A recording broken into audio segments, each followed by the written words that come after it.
Përshëndetje për gjithë ju që jeni para ekranit televiziv për të filluar të gatuar për mysafirë, duke mos harruar që nga e hëna deri te enter radhasi shikoni rezultat klasike, të cilat mund të shikoni dhe në sajtin e Alsatit me kërkesë tuaj, vërtet janë të kyçura aty. Mund t'i ndikni nga më afër dhe mund t'i gatuani nëse përtoni do i provoni në restoran Aktiva. Për të filluar emisionin e sot, atëherë është një emision i veçantë, interesant, me kërkesë tuaj, ne kam cekur dhe në Facebook, që doni që të ketë edhe politikane ose artistë të ndryshme nga sfera të ndryshme, njerëz eminent ose me një post vërtet të njohur. Atëherë për momentin afër vetes e kam një politikane e re, bukur, e zonja e vetes, me gjitha të mira, qeshët, është ashtu, është Ermina Mehmeti, përshëndetje. Faleminderit për ftesën, faleminderit për fjalët. Atëherë si ndjehesh? Besoj që nuk e di, ke qenë në ndonjë emision të këtij stili, të këtij lloji, pak më e lirë, pa politikë. Do flasim veç për politikën në shtëpi. Po, formate emisionesh të lira, po jo konkretisht emisione gatimi, kështu që nuk e kam problem. Nuk e ke problem, okej. Atëherë diku e premte 16:30 transmetimi i emisionit, je shumë e ngarkuar me obligime të shumta, ke një pozitë vërtet kyçe. Do më tregosh si të kaloi dita sot, nga momenti që je zgjuar deri tani që je këtu. Ka qenë në fakt një javë e ngarkuar shumë, me shumë debate dhe aktivitete në punë, në profesionin cilin e ushtroj si deputete në parlament. Po afrohet fundi i vitit dhe zakonisht kjo është periudha kur parlamenti është më i ngarkuar me punë, nga që futet në procedurë parlamentare buxheti për vitin e ardhshëm dhe natyrisht që interesat e partive politike që përfaqësojnë qytetarët zakonisht janë më të ashpra si përplasje, si konfrontime dhe shkëmbim argumentash, përveç punëve të përditshme.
Fëmijë që ndosh, atëherë sa mendon që forma dekorative arrin që të ndihmojë të binë natyrën e fëmijëve për të ngrënë pak më shumë ose për të ngrënë pikërisht fruta tani për sezonin e dimrit, me të servuar një çaj mali, jo çaj mali, çaj frutash, që duhet domethënë të konsumojmë vitamina sa më shumë në këtë periudhë.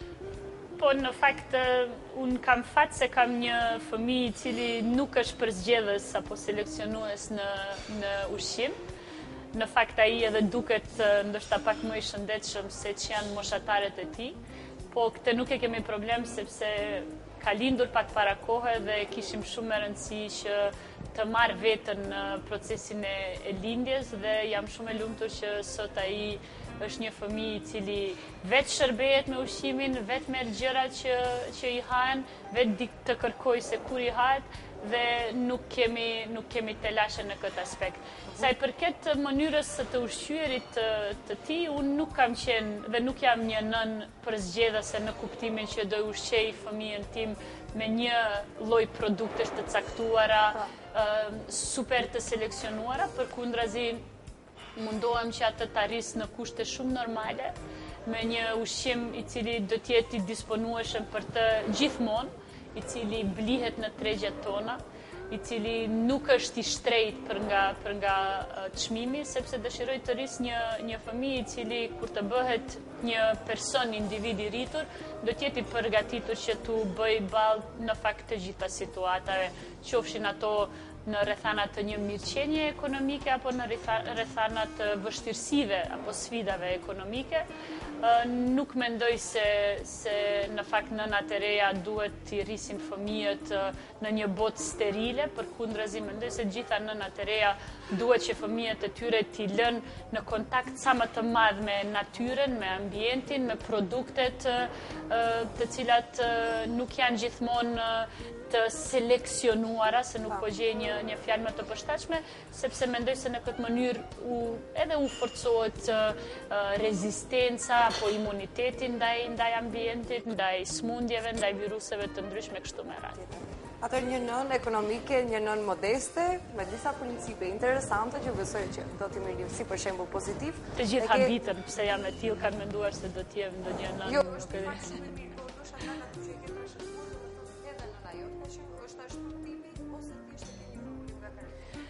po besoj se mënyra se si rritemi ndikon në fakt, edhe pse nuk do të thotë se është vendimtare për shkak se jo të gjitha nënat të cilat sot mund të jetojnë në një mirëqenie ekonomike domosdoshmërisht kanë pasur fëmijëri apo rritje të tillë.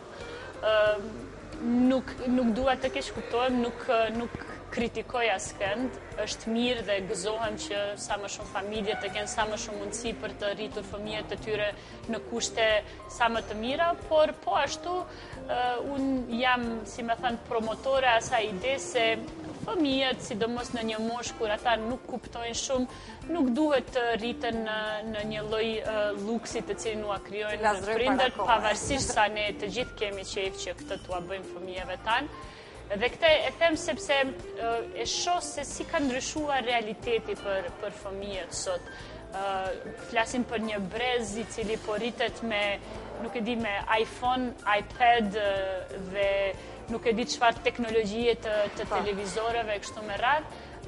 Do me thënë, këta në start do t'jenë fëmijë të cilët do t'kenë një standard ndryshe të rritjes dhe kërkesa ndryshe të rritjes, kështu që mendoj se është detyre prindërve që fëmijët t'i përgatisin në fakt për çdo lloj rrethane në jetë. Një apel shumë pozitiv, që besoj do e pranoj. Atëherë do kalojmë pak te ajo se çfarë hani, çfarë pini, çfarë hanë mira në jetën e përditshme, gatuan diçka, gatuan e ëma, hanë në restorant, han fast food, nuk han fast food, për këtë drejtim pak. Në fakt nga të gjitha këto, unë jam një person, imagjinoni, besoj do të habitet shumë kush, po vërtet kështu jam. Jam një person i cili e do shumë kuzhinën e shtëpisë, dhe për herë kam qejf ato çfarë i gatuan nëna ime. Biles kur kam qenë studente, studioja në Tetov, por gjithmonë ushqimin e haja në shtëpi dhe kur do nisesha për të ardhur në shtëpi, kisha zakon që të merja mama në telefon dhe ti thosha çfarë ka për drejt ose po s'ka diçka, të lutem përgatit diçka se po vi.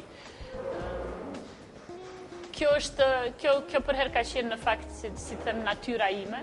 Preferoj ushqimin e shtëpisë, që nuk do të thotë se nuk ushqehem jashtë, përkundrazi. Ka sidomos koha moderne të jetuarit ofron një larmi guzhinash nga të gjitha pjesët e botës dhe unë jam një person i cili ka qejf të shijoj dhe të eksperimentoj me ushqimet. Siç mund të shihet nga unë, nuk jam një person i cili u kushton rëndësi të jashtëzakonshme dietave apo regjimit strikt të ushqimit, përkundrazi gjërat të cilat më shijojnë dhe i kam qejf, për herë kam qejf të shijoj, dhe sidomos kam qejf të provoj për shembull kuzhinat e lindjes, një botë e cila për ne është pak e njohur apo as pak e njohur, Japonia, Kina, India, po pse jo edhe vendet arabe për herë kam pasur dhe kanë çfarë të ofrojnë në kuzhinën e tyre. Për këtë kontinentalen europianën as që duhet të diskutoj se ajo natyrisht është disponueshme dhe tashmë mund ta shijojmë gjithkund. Në momentin që bisedoja atëherë me disa nga vajzat ose rreti shoqëria, kolege, më thanë do e pyesesh se çfarë hanë vazhdimisht, domethënë ka linjën e mirë, është një problematik ky që edhe shumë gratë, shumë femra, do të thosh po që se zbulon mirë, po që se është diçka tjetër që nuk do ta zbuloj, nuk do e zbuloj. Siç thash, dhe kjo është absolutisht e sinqertë. Nuk ke domethënë një regjim special që do hash në mbrëmje vetëm jogurt apo kos apo diçka tjetër? Jo. Ha shumë dhe je prap njësoj. Jo, e dini si, në fakt, unë nuk kam një orar strikt të ushqyerit dhe kjo është e gabueshme, ndoshta po ta kisha do të dukesha edhe më mirë. Jo, mirë, si për politikane je shumë mirë. Po, për shembull, përpiqem që të reduktoj sa më shumë brumin dhe bukën, e ditur tashmë e njohur dhe e pranuar botërisht se brumi dhe buka në fakt të shtojnë peshën e njeriut. Dhe pastaj po i reduktuat këto, në fakt ka shumë dieta të cilat shpjegojnë se paka shumë gjithçka është e lejuar. Përpiqem që tu hiki, domethënë, ushqimeve, mishrave të thata apo produkteve të ndryshme të mishit, siç janë këto sallama të ndryshme, prosciutta të ndryshme, që s'do të thotë se nuk e ha suxhukun e Gjakovës, sepse e sjell mamaja ime dhe për herë kam shumë qejf në format e tij të ndryshme dhe në fakt jam një person goxha mishngërënës. Preferoj ushqimet me bazë mishi në format e ndryshme të tij. Dhe në fakt sa i përket kuzhinës tradicionale, ha gjithçka që përgatitet në shtëpitë tona, nuk e di nga musakaja tek bizelja, tek grosha, bamjet, biles edhe pitën apo petët siç i thonë. Sarma e kështu me radh, të gjitha janë pjesë e realitetit tim, pa ndonjë seleksionim të veçantë. Nuk jam person përzgjedhës. Se ke qef shumë ëmbëlsirat, do veçoje diçka që dita gatuash dhe e han, apo nuk e han ushqime që gatuan vetë? Jo, unë në fakt nuk di të gatuaj ëmbëlsira, sepse me brumrat kam pak më shumë problem, natyrisht për shkak të punës të cilën e kam, nuk mund të them se jam një kështu ambise ideale për sa i përket manipulimit me brum. Ta jap një premtim, atëri kam ca receta të japi me korregati, që i thuaj me brumë ragati dhe bësh më shpejt. Me korregati ja dal në krye, po kështu me përgatitje brumi, mendoj publikisht e pranoj, nuk më shkon për dorë. Kur jemi tek regjimi të ushqyerit, unë ëmbëlsirat i dua, po nuk i dua jashtë mase. Domethënë e ndjen organizmi nevojën për sheqer, që nuk është e përditshme, megjithëse kjo varet edhe nga dita dhe tempoja e ditës. Ka ditë për shembull të cilat janë shumë konsumuese për sa i përket energjisë dhe e ndjej nevojën për ta kompensuar atë me çokoladë, me ndonjë lloj ëmbëlsire, por nuk është ëmbëlsira në, si më thanë, në menyn time të përditshme. Kjo është e vërtetë. Çfarë di Ermirat gatuaj më së miri? Atëherë do të thuash diçka që për shembull kur mblidheni familjarët ose mbase shoqëria miq, ato thuaj që Ermira këtë e bën më së miri. Po, vëllezërit më lavdrojnë shumë se si e përgatis tavën me oriz, oriz e me pun. Ose, për shembull, besoj se bëj lazanjen shumë të mirë, besoj se e bëj. Besoj se bëj musakan. Mund ta bëjmë ndonjë de facto kështu me kamerë? Po, besoj se mund ta bëjmë. Super. Dhe gjitha këto gjellrat pastaj që kam për bazë mishin e kavërdisur me qep, besoj se i bëj pa gabim. Po, shumë mirë. Besoj. Sepse e dini si të gatuarit është pjesë e një tradite familjare. Unë kam pasur një gjyshe e cila tani më nuk jeton, e cila si që themi ne këtu, ka qenë një shkupjane e vjetër dhe shkupjanet apo familjet e shkupjanëve të vjetër dallohen për nga mënyra dhe menyja e të gatuarit dhe ajo është për kujdesur që mjeshtrinë e saj në të gatuar t'ua kaloj nuseve të saj dhe pastaj nuset, pra mamaja ime, ta kaloj tek unë. Nuk them se ja ka marrë dorën pa gabim, por përpiqem që ta zbatoj në kuzhinë. Megjithëse edhe kuzhina është çështje zanati dhe trajnimi, e pranoj se unë nuk kam kohë të mjaftueshme që të përkushtohem tërësisht në kuzhinë, po si një shqiptare në familjen e të cilës kultivohen traditat dhe zakonet, nuk mund të mos di të gjendem në kuzhinë dhe nuk ja lejoj vetës të mos di të gjendem në shtëpi, përkundrazi mendoj se këto i bëj mirë. Patjetër. Atëherë do bëjmë një pauzë të shkurtër, ne do provojmë diçka për të kuptuar është e mirë apo jo, do ndjekim pak reklama dhe kthehemi sërish.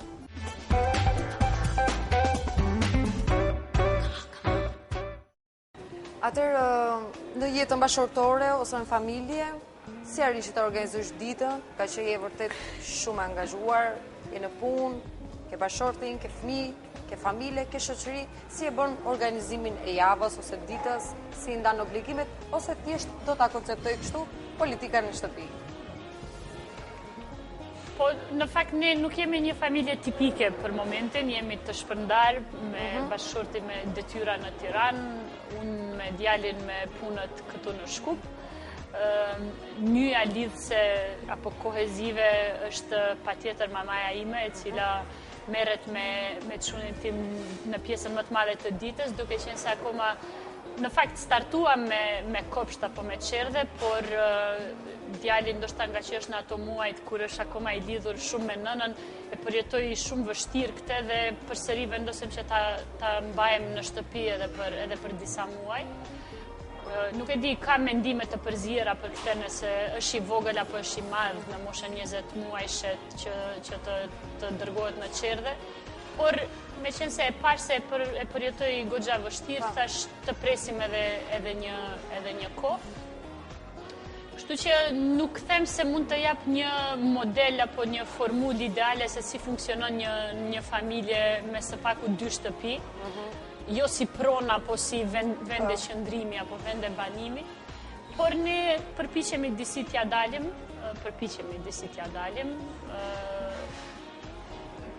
Kjo është për herë kështu me njerëzit të cilët kanë edhe përgjegjësi të mëdha publike dhe janë bartës të funksioneve të rëndësishme publike. Në fakt familja në pjesën më të madhe të kohës është pjesë e trajtimit, interesit dhe, si me thanë, edhe çështjeve publike. Dhe ky është një realitet, është ndoshta ana e keqe apo ana e rrët e politikës, po gjithsesi unë përpiqem që ajo çfarë është interesi im parësor që djali im të mos i ndjej pasojat e kësaj situate, mendoj se jam duke e bërë në mënyrë të mirë, për atë më së miri do të gjykoj ai, nuk mund të gjykoj opinioni apo publiku, sepse dini si këto punët familjare janë punë vetëm të familjes dhe asnjëherë nuk mund t'i kuptoj si duhet e sa duhet, as t'i shpjegoj si duhet e sa duhet. Po, gjithsesi, mendoj se nuk është një situatë për t'u ankuar. Do më thë e kënaqur nga jeta. Gjithë momentin që ke qenë e kënaqur nga jeta, s'vash gjë keq. Ashtu i bie. Ke qenë edhe part-time që thuhen përkohësisht edhe në Shqipëri, sa të pëlqen kuzhina e Shqipërisë? Mua Shqipëria më pëlqen.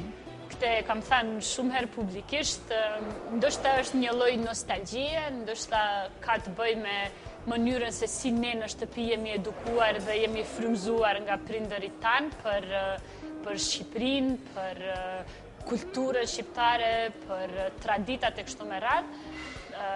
Tani më pëlqen akoma më shumë sepse Shqipëria, sidomos Tirana, po shndrohet në një metropol vërtet kozmopolite ku njeriu mund të gjejë gjithçka çfarë dëshiron, nga kuzhinat tradicionale tek kuzhinat më eksperimentale, po themi, apo të panjohura për ne, nga, nuk e di, botimet të autorëve vendas deri tek botimet e autorëve të pjesëve të ndryshme të botës, po që janë më të fundit në skenën apo në botën e letërsisë. Mund të gjej bare, pube, klabe, hotele, restorante, kështu me radhë të llojeve të ndryshme, që flasim për një hap shumë të madh të zhvillimit dhe të përparimit, dhe mendoj se në instancë të fundit Tirana dhe Shqipëria ofrojnë atë hapësirë e cila i nevojitet secilit shqiptar i cili nuk jeton në Shqipëri. Gjithandej ne jemi shqiptar. Të shpresoj që edhe Shkupi një ditë do i ke gjitha ato. Unë besoj se Shkupi i ofron ato, po ne si shqiptar nuk i ndjejmë në mënyrën siç do t'i ndjenim apo siç i ndjejmë në Shqipëri apo në Tiranë më konkretisht. Unë besoj se ky lloj kozmopolitizmi është një vlerë, një cilësi e shtuar e të qenit në fakt shqiptar. Atë tolerancë, atë mirëkuptim për cilin ne krenohemi në libra apo në fjalime politike, në jetën e vërtet mund ta shohim dhe mund ta ndjejmë në fakt në Tiranë. Atëherë tek e pas restorane, bare, pape, sa është Ermira tipi socializuar, sa frekuenton ato vende dhe sa je për rëndësi shoqërisë? Unë shoqërisë ime i jap rëndësi, jeta më mëson, apo jeta në mëson se ka momente kur shoqet, apo shokët, apo miqtë e afërt janë shumë të nevojshëm në jetë. Nuk them se kam ndonjë orar të rregullt të takimeve, po gjithsesi telefonatat, nuk e di, komunikimet në Facebook apo në Viber apo në këto programe tjera, janë ato të cilat sot na mundsojnë që të mbajmë një kontinuitet në komunikim dhe të dijmë në fakt se ku jemi dhe çfarë bëjmë. Nuk mund të lavdrohem me këtë pjesë të jetës sime, për shkak se shumë herët kam nisur të merrem me shumë tema të rëndësishme, jo gjithmonë si zgjedhje imja, shpesh herë edhe si imponim i situates apo çastit në të cilin kam jetuar, por përpiqem që ta kompenzoj atë çfarë ndoshta e kam lëshuar apo e kam humbur kur kam qenë më e re.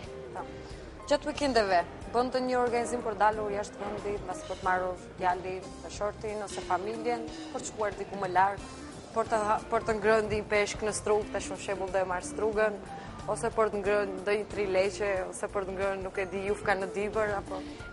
Për momentin kjo është pak e vështirë, sepse çuni nuk është në atë moshë ku është kollaj të udhtohet me të, ati i bën shumë përshtypje makina, pjesa e përparme dhe sa po futemi në makina i nuk do që të rri të kulësja ati, do patjetër që të ullet në prehrin e prindit dhe të shtyp gjitha ato sustat, butonet e ndryshme, e komplikon kjo idenë për të udhëtuar në destinacione më të largëta, por ajo çfarë unë për herë mundohem që ta bëj, aq sa kam kohë, është që së paku një ditë të javës, ndoshta të dielave, sidomos gjersa ishte koha e mirë, të kaloj në Qashin e Shkupit në ndonjërin nga restorantet tona tipike, më duket një aktivitet social shumë i thjesht, shumë i kapshëm, shumë i natyrshëm dhe mundësi për të qenë edhe me familjen, edhe me njerëzit. Patjetër.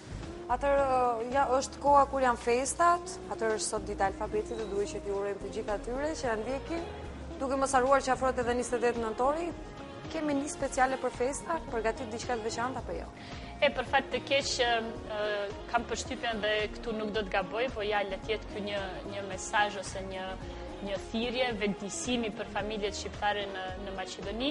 Nuk kam përshtypje se ne kemi një traditë të festuarit në shtëpi, të festës për cilën jemi ndoshta më krenar, që është 28 nëntori, ndërkohë që mund të ketë manifestime dhe festime në mbrëmje, në organizime të ndryshme në lokale, kam përshtypje se familjet nuk mblidhen për të shënuar këtë festë në dritën dhe me dignitetin të cilin e meriton. Për shembull, çfarë bëjmë ne në shtëpi, dhe kjo është rutinë për çdo vit, mblidhemi me vëllezërit dhe shikojmë bashkërisht nëntorin e dytë. 5 herë le të transmetohet, ne 5 herë do e shikojmë me 28 nëntor.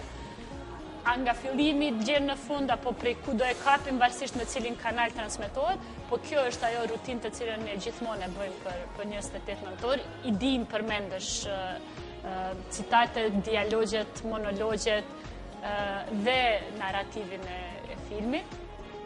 Dhe është interesant se për herë sikur na e shkakton emocionin e ri, apo një i njëjtë, po disi nga fillimi e përjetojmë ngjarjen.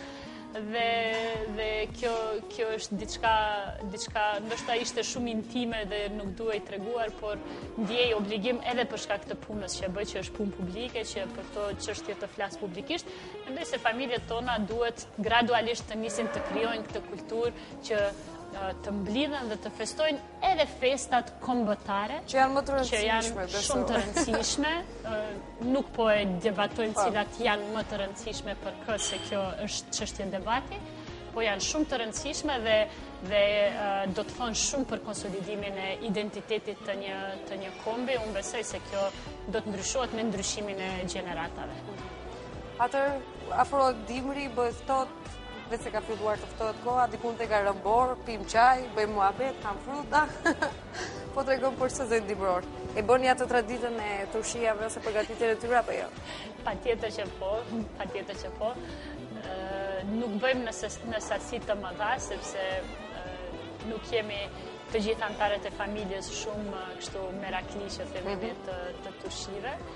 por ato më standardet, hajvari është gjithmonë aty, specat turshi në format të ndryshme janë për herë aty, dhe tash këto ditë mamaja po përgatitet që të blej lakrat për të vënë lakrën turshi.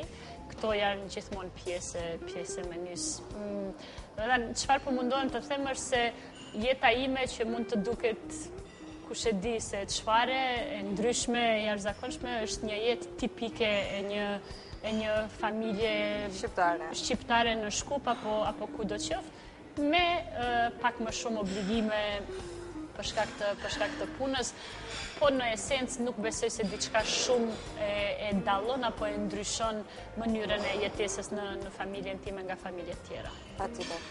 Atëherë afrohet fundi, fatkeqësisht, ne nuk kemi ndonjë dhuratë shumë të madhe, po kemi këtu një kecele të cilën shpresoj do ta përdorësh. Në emisionin e ardhshëm. Në emisionin e ardhshëm, ose kur do shkem të provojmë atëherë çfarë do gatuash? Orista, mosak. Po ju do zgjidhni, unë do ju tregoj se çfarë di të gatua, ju do zgjidhni. Çfarë do di ta bësh më spiri atë, nga që do e provojmë shumë. Do ushtroj në shtëpi, do ushtroj këtë javë, pastaj kur të më ftoni. Besoj se s'është problem që e hapa, apo jo? Jo, s'është problem, absolutisht. Ka pak me për masa më të mëdha. Po deshe mund ta vësh të shkosh punë pastaj, na bësh një reklamacion. Ja, mjafton edhe kështu. Faleminderit shumë për kujdesin. Besoj se kur ta vej këtë në kuzhinë, çdo herë do t'ju kujtoj juve. Me ndërqofsh. Në fund fare do dua që të hapësh atë një mesazh të vogël, një mesazh të shkurtër, domethënë për atë se si është Ermira kaq e suksesshme në politikë, në jetë private, vitale, problematikat e femrave i tregoj tani dhe gjitha këto konceptojnë në një. E para unë do të thësha se Ermira Mehmeti nuk është një femër ideale. Duhet thyer këtë mitin e femrave ideale, se nuk besoj se ekzistojnë të tilla. Biles shpesh herë tallëm me kolegët kur shikojmë ndonjë modele në gazetë, them s'është e vërtetë kjo, është e bërë me Photoshop. Mjafton të jesh ideale për personat e duhur. Tani po unë kam arritur këtu ku kam arritur me shumë mund dhe me shumë energji të cilën e kam investuar kryesisht vetë. Jeta ime nuk ka qenë jetë në të cilën kam patur shumë mundësi për të zgjedhur. Shumë kush e ka dëgjuar historinë e familjes time që nuk dua ta përsëris, por në moshën kur ndoshta më së tepërmi kam patur nevojë për mbështetjen e prindërve të mi, prindi im tashi më i ndjer, baba im është sëmur nga një sëmundje shumë e vështirë, shumë e rëndë, e cila pastaj mua më ka imponuar shumë obligime për të marrë përsipër apo mbi supe në familjen tonë.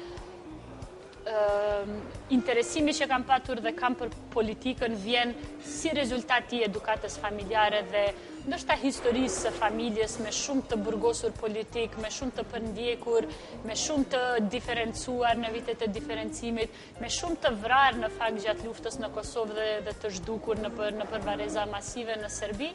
Gjitha këto kanë patur ndikimin e tyre, i cili ndikim ka bërë që unë në fakt të investoj kohën time që kam mundur ndoshta ta kaloj më tepër në argëtim me zbavitje duke u marrë me tema serioze. Fëmijëria ime, adoleshenca ime, vitet e studimit të mia asnjëherë në fakt nuk kanë qenë tipike siç janë apo siç kanë qenë të moshatarëve të mi. Unë për herë ose kam punuar në Radio Vat, ose kam punuar në televizionin Era, ose kam punuar në televizionin shtetëror, ose kam punuar si përkthyes për organizata shumë serioze ndërkombëtare siç është Tribunali i Hagës dhe imagjinoj kam patur 21-22 vjeç, kam parë se si bëhet zhvarrosja e njerëzve të vrarë dhe të varrosur, në fakt të groposur në varreza masive. Këto gjitha ndikojnë në formimin e individëve dhe definitivisht të ndryshojnë shumë edhe pikpamjen edhe botkuptimin për jetën dhe për sfidat e jetës. Kështu që kjo është realiteti, vitaliteti im pastaj e kam një pyetje nga anash nga kolegët insistojnë të të pyes bën aerobik apo fitness. Nga që 3 herë më dhanë me shej pyetje bën aerobik apo fitness. E vërtetë është se nuk bëj për momentin nuk bëj as aerobik as fitness. Unë notoj, por nuk jam një notuese e rregullt. Zakonisht kur jemi në Ulqin ku kemi një shtëpisë të vogël të prindërve të mi, përpiqem që mëngjesin e hershëm, po shumë të hershëm, ta kaloj në det duke notuar. Gjatë dimrit bëj ski, po jo rregullisht, sepse më ka ndruar stili jetës komplet që kur kam fëmijë, dhe pjesën më të madhe të meritave e ka fëmia. E ka djali i cili është shumë dinamik, është shumë kërkues në këtë fazë dhe është një fëmijë për nga natyra shumë temperament i cili nuk ndalon kur me kërkesa, me të kërcyer, me lëvizje, me gjallëri, kështu që këto e bëjnë në fakt. Në një nga emisionet e radhës do kemi atër nënat me gjithë fëmijët, shpresoj që do jetë pak sa më i rritur. Ai do bën të këtë një rëmuj. Do mbajmë edhe një person që do i ruaj këtu gjithkohon, do i nxitoj për rrotull. Po mirë, mund ta bëjmë. Patjetër. Unë të falenderoj shumë që ishe pjesë e emisionit. Shpresoj që shikuesit janë të kënaqura nga ajo që kanë mundur të njohin pak sa nga jeta private, nga që politik. Edhe Elvira është një femër shqiptare e suksesshme në jetën e përditshme si shumë tjera. Shumë faleminderit për ftesën. Përshëndes shikuesit tuaja. Besoj se ky emision ofron një informacion dhe ndikon shumë në kulturën e të ushqyerit, se unë besoj se të ushqyerit në fakt është një kulturë, edhe për shqiptarët e Maqedonisë ka një rëndësi të veçantë, sepse ashtu siç edhe në çdo sferë tjetër ne jemi duke ndërtuar kulturën tonë, besoj se edhe në botën e gatimit, të servirjes së tavolinës, të mënyrës së shtrimit të tavolinës, jemi duke ndërtuar një kulturë perëndimore, e cila për një popull që pretendon që të bëhet pjesë e Europës është shumë e rëndësishme. Patjetër. Unë u falenderoj edhe një herë shumë, atë për të gjithë ju që na ndoqët, ishte ky emisioni përgatitur për sot, duke mos harruar që ju uroj një vikend të këndshëm për të shikuar sërish reprizën dielën në orën 10:30. Mirupafshim.